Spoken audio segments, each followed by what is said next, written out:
Hello students, Unit 3rd, Chapter number 4, Fresnel diffraction. What do you mean by diffraction of light? Diffraction of light, it is the phenomenon of bending of light round the corners of an obstacle and spreading of light waves into the geometrical shadow region of an object is called diffraction. There are two types of diffraction, Fresnel and Fraunhofer diffraction.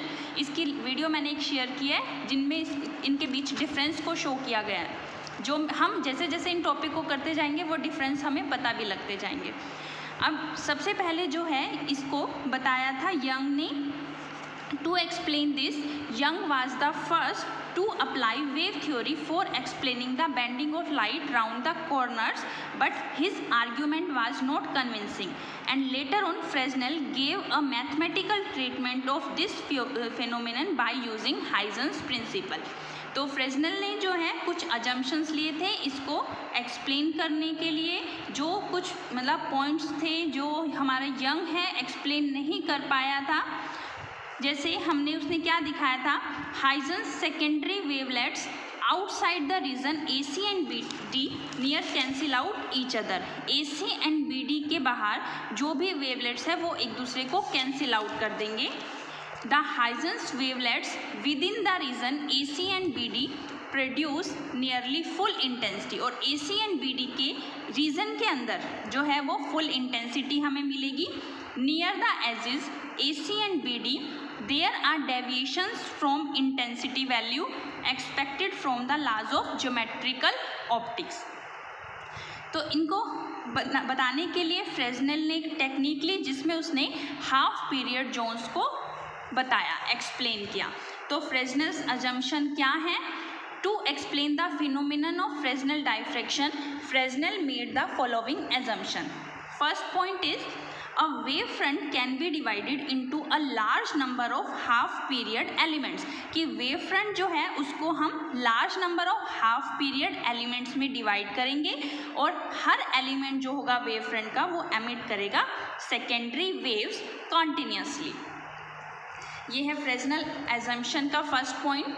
Second उसने बताया था कि अगर हम किसी भी point पर resultant amplitude देखें, resultant amplitude of diffracted light at any point is determined by combining the effects of all the secondary waves reaching there. कि मतलब जो इफेक्ट है उनका पूरा कंबाइन करके जो रिजल्टेंट मिलेगा वो होगी हमारी resultant amplitude of diffracted light. जैसे हमारे पास S यहाँ पे सोर्स ऑफ लाइट है, ये हमारा अपर्चर हो गया, ये पॉइंट है P. यहाँ मान लो कोई पॉइंट हो गया Q, ये एंगल हो गया थीटा. तो हमने दिखाता है ये कि effect of any element on the wave front is maximum along a direction normal to it. कि किसी भी एलिमेंट का जो है इफेक्ट वो उसके डायरेक्शन के अलोंग मैक्सिमम होगा and decreases as the angle of inclination increases. और ये डिपेंड करता है हमारा डायरेक्टली प्रोपोर्शनल होता है 1 प्लस कोस थीटा के. Theta is the angle the direction makes with OP. तो अब यहाँ से जो सबसे पहला टॉपिक हम करने जा रहे हैं that is Fresnel's half period zones. Fresnel half period elements होते क्या हैं? तो यहाँ पर उसने एक वेव फ्रंट लिया ABCD. इसको इसने पेपर के ऊपर परपेंडिकुलर रख दिया. यहाँ से सेंटर पॉइंट O, इस वेव फ्रंट के सेंटर पॉइंट O से हमने एक परपेंडिकुलर डिस्टेंस लिया P तक, जो डिस्टेंस है B. इस पर हमने मतलब कुछ कंसेंट्रिक सर्कल्स ड्रॉ किए जिनको हम बोल रहे हैं हाफ पीरियड जोन. मतलब ये है first concentric circle, this is half period zone, first half period zone. यहाँ से M1 एंड M2 के बीच का जो एरिया है that is second half period zone.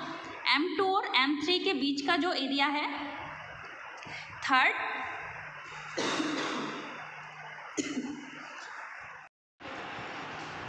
M2 and M3 के बीच का जो एरिया है that is third half period zone.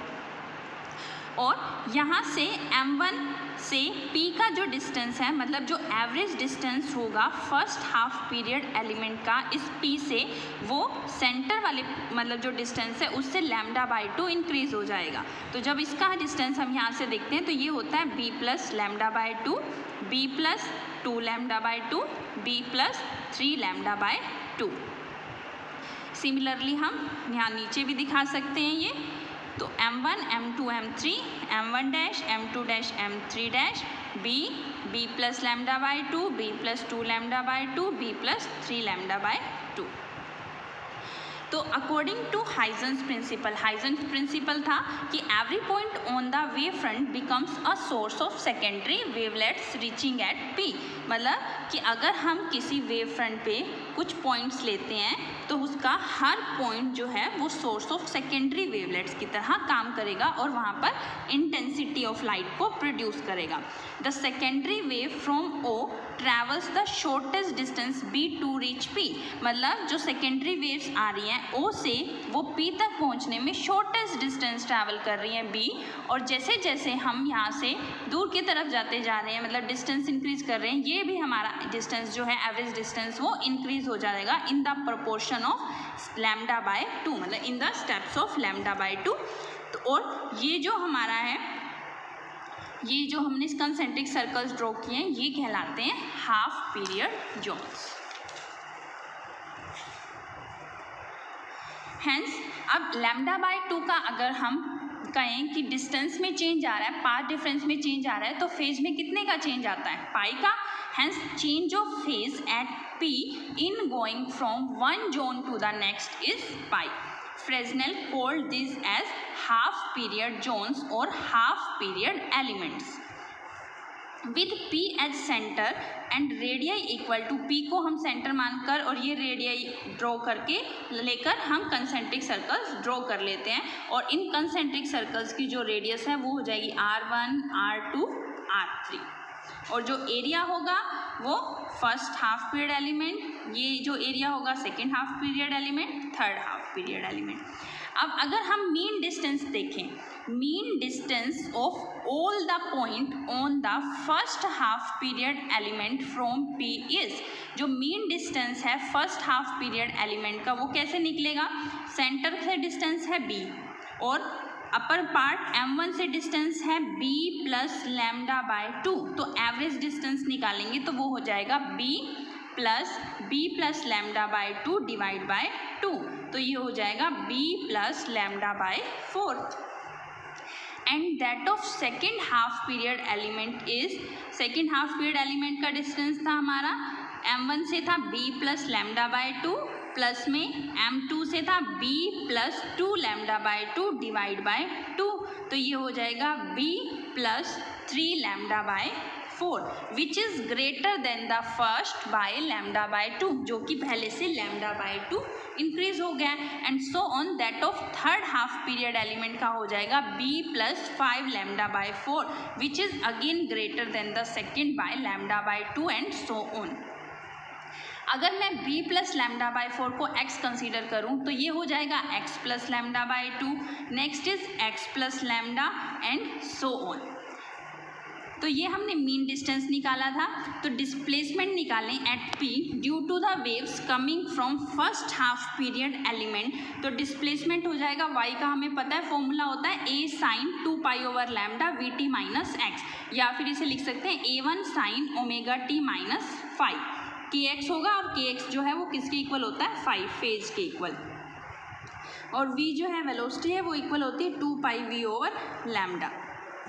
Displacement at p due to the waves starting from the second half period element is given by, second half period element की जब हम बात करेंगे तो वो डिस्प्लेसमेंट हो जाएगा y2 is equal to a2 sine 2 pi over lambda vt minus x plus lambda by 2, तो ये हो जाएगा, अगर फेज डिफरेंस दिखाएं तो फेज डिफरेंस पाई का था, पाई का फेज चेंज होते ही यहाँ माइनस आ जाता है, तो डायरेक्ट भी लिख सकते हो y2 इज इक्वल टू, वहाँ प्लस साइन था यहाँ minus a2 sign omega t minus 5। Similarly अगर हम थर्ड हाफ पीरियड एलिमेंट की बात करें तो y3 हो जाएगा, प्लस साइन आएगा, नेक्स्ट पाई का फेज चेंज फिर से आ जाएगा a3 sign omega t minus 5।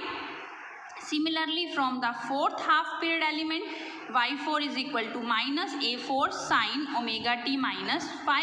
Resultant displacement निकालेंगे तो इनका सम कर देंगे तो y1 plus y2 plus y3 plus y4 a1 minus a2 ये सब कॉमन हो जाएगा sine omega T minus five.